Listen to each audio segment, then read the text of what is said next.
Of a campaign to bring house prices down, as Adam Fleming reports. A place to call your own.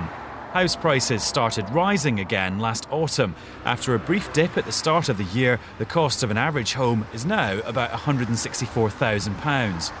I'd really like to get on the property ladder. First-time buyer Katie John is struggling to find somewhere, anywhere in London. It's very difficult just to find a sort of a one-bed place fairly far out is you're looking at sort of probably the best part of 200,000. So when you see headlines in the papers about, property prices might go down, what do you think? I'm pleased. I'm definitely pleased. I mean, I don't think that a house price crash is necessarily the best thing, but certainly an adjustment in house prices would be good.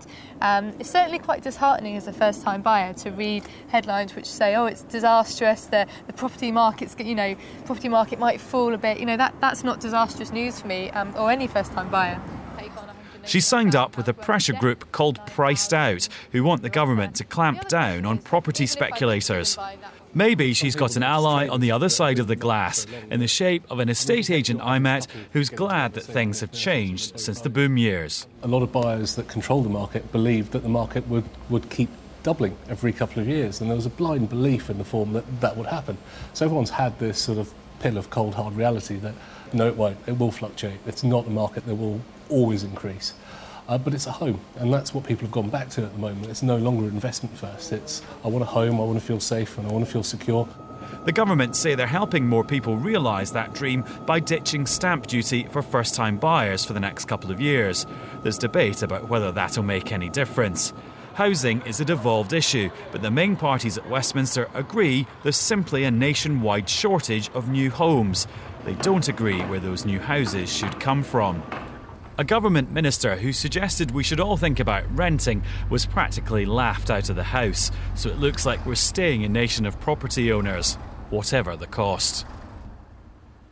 Adam Fleming reporting. Andrew Adonis, is it good news or bad news that house prices are rising again? Well, there's a market out there, and it's not for me to second-guess the market. If that is what the market value is, then that's simply the reality. I think, though, the point that came out at the end of that report is important. For first-time buyers now, the change we made in the budget so that there's no stamp duty, first-time buyers up to 250,000, that will be hugely welcomed by people wanting to get a foot on the ladder, and that's being paid for by an increase in stamp duty for people selling houses worth more than £1 million, which I think is an important fairness policy that we're putting before the people at the coming election. Well, it may be a market, but it's a market open to massive government distortions, one of which you've just discovered. So what distortions would the Tories introduce? Well, it's the distortions that we would get rid of that I think matters here. Do? Well, I think the real lesson in housing is that we're not building enough houses, and the government's solution to this is to have these top-down housing targets. And the result has actually been that fewer houses are being built now than they were under the last Conservative government. And I think what that shows is that if you want to build more houses, you have to involve local communities. It's something you have to do by consent. And in most Tory areas, they don't want new houses. People naturally, believe in localism? Absolutely, but in fact the evidence is that if you trust local people, you get more houses built, and that's what a Conservative government wants to do. I look forward to seeing that evidence too. Well, it happened under the last Conservative government, Andrew, as you well remember. I was too young to remember. Now, just before we go, we thought we'd give you a sneak preview of what we've got in store. Oh yes, for you over the next 4 weeks. Just cop a whack at this.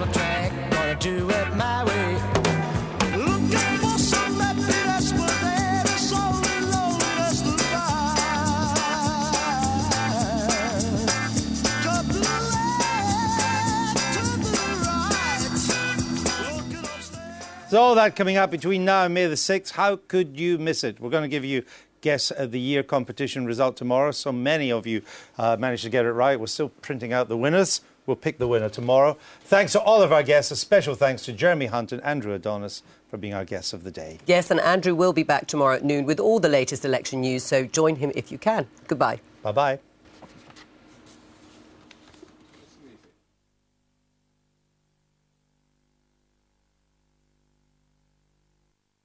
A Touch of Magic, next on BBC Two.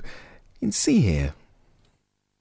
Vast, polluted, overpopulated. Welcome to one of the most extreme cities on the planet. When no single party emerges with an overall majority at West.